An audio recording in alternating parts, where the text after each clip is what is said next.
নমস্কার। এই দুটি পুস্তক আইনি পুস্তক, একটি হচ্ছে প্রাথমিক আইনি শিক্ষা, আরেকটি হলো শিশু মহিলাদের আইনি অধিকার ও সুরক্ষা। এটি পশ্চিমবঙ্গ রাজ্য আইনি পরিষেবা কর্তৃপক্ষ থেকে এই দুটি পুস্তক প্রচারিত হয়েছে প্রচারের জন্য। তো দপ্তরের একজন সম্মানিত সদস্য হিসেবে বইগুলো আমরা পেয়েছি। এখন বিষয় হচ্ছে, যে কোনো থানায় গেলে দেখা যায় যে পারিবারিক হিংসা সংক্রামক ব্যাধি রূপ ধারণ করেছে। এই ক্ষেত্রে যেমন সাংসারিক, পারিবারিক, স্বামী স্ত্রী, এই বিষয়গুলো তো রয়েছে। এখানে আমাদের দীর্ঘদিন সমাজকর্মীর ভূমিকা পালনের যেই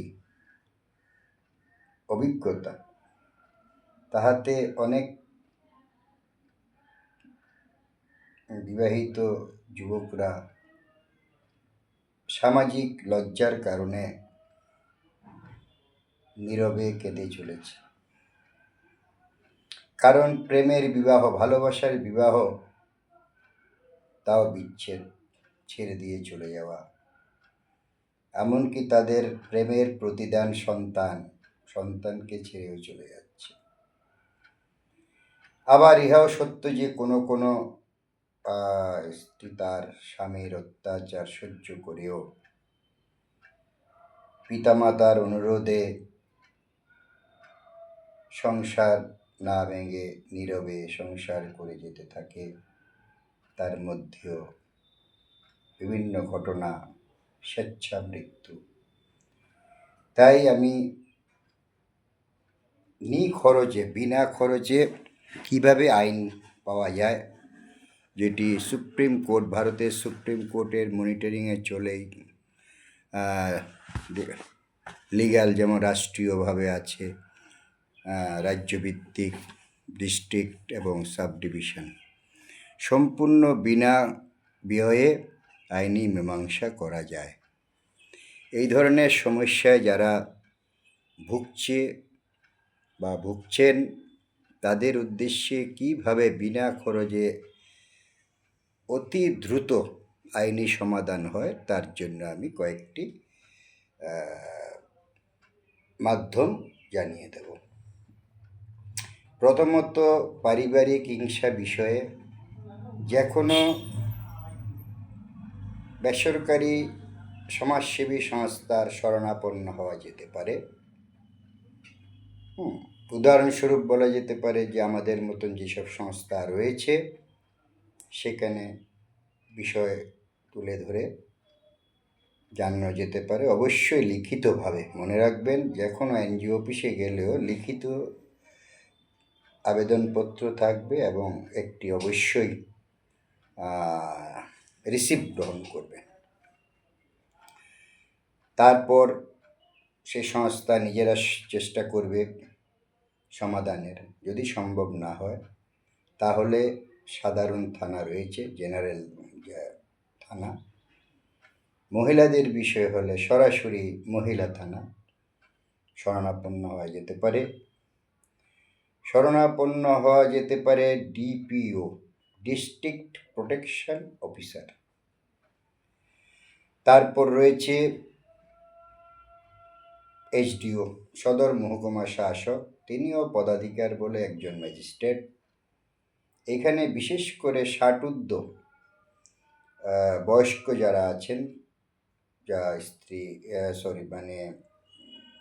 পুত্র কন্যা দ্বারা নির্যাতনের শিকার ইত্যাদি বিষয়ে সরাসরি মহকুমা শাসককে জানানো যায়। এবং জেলা শাসক গ্রিভেন্স সেল রয়েছে, অভিযোগ জানানোর জায়গা সেখানেও আছে। আর যেই পুস্তক আমি আপনাদের দেখালাম, এটা হচ্ছে একদম স্টেট লিগ্যাল সার্ভিসেস অথরিটি। তার মধ্যে আরও আছে কি, জেলা ভিত্তিক রয়েছে ডিস্ট্রিক্ট লিগ্যাল সার্ভিস অথরিটি, এবং সাবডিভিশন ক্ষেত্রে সাবডিভিশন লিগ্যাল সার্ভিস কমিটি, এটা সমস্ত আদালতে তার অফিস রয়েছে। এখানেও সরাসরি লিখিত অভিযোগ জানানো যায়। আর যেটা যেটা একদম সত্য, যেটা হলো কোনো সংস্থাতে, এগুলো সমস্ত সরকারি সংস্থা, কোনো একটি পয়সাও খরচ হয় না। সাথে সাথে দীর্ঘদিন ধরে যাদের মামলা চলছে, বিবাহ বিচ্ছেদ ইত্যাদি যে কোনো বিষয়ে মামলা চলছে দীর্ঘ বৎসর, শুধু তারিখ পাওয়া যাচ্ছে, বিচার পাওয়া যাচ্ছে না, বিচারের বাণী নীরবে কাঁদছে, তারাও এই সংস্থায় অভিযোগ জানানো যায়, আবেদন করা যায়। এবং শুধু পারিবারিক হিংসা কেন, জমি সংক্রান্তি ইত্যাদি যেসব মামলা দীর্ঘ বৎসর ধরে যাদের চলছে, তারা অনায়াসে ডিস্ট্রিক্ট লিগ্যাল সার্ভিসেস অথরিটির মাধ্যমে আবেদন জানাতে পারেন। সেখানে লোক আদালতে বিচার হবে এবং অতি দ্রুত একটি সিদ্ধান্ত হয়ে যাবে। পারিবারিক হিংসার বিষয়ে একদম সরাসরি দপ্তরে আবেদন করা যায়। সেখানে মাননীয় বিচারক অথবা 10 বৎসরের অভিজ্ঞতা সম্পন্ন অ্যাডভোকেট দ্বারা বিচার পর্ব চলে। তাই আমি এই বিষয়টি নিয়ে আপনাদের সচেতন করলাম। আরও বিস্তারিত জানতে হলে আপনারা জানতে পারবেন বিভিন্ন বিষয়ে কি কি বিষয় রয়েছে, সমস্ত বিষয়, বিশেষ করে আমরা প্রাত্যহিক যে সাংসারিক সমস্যাগুলো হয়ে থাকে সমস্ত কিছু এই পুস্তকের মধ্যে, দুটি পুস্তকে রয়েছে, আপনাদের জানাতে পারবো। আপনারা আমার ইউটিউব ফলো করুন, ফেসবুক দেখবেন, এবং আরও বহুজন হিতায় ও বহুজন সুখায়, অনেক মানুষ যাতে এটা জানতে পারে, তাহলে আপনারা পোস্টগুলোকে শেয়ার করে দেবেন। এবং ইউটিউব ব্যান্ডেল হুগলি মানব কল্যাণ সমিতি ইউটিউব সাবস্ক্রাইব করবেন। নমস্কার।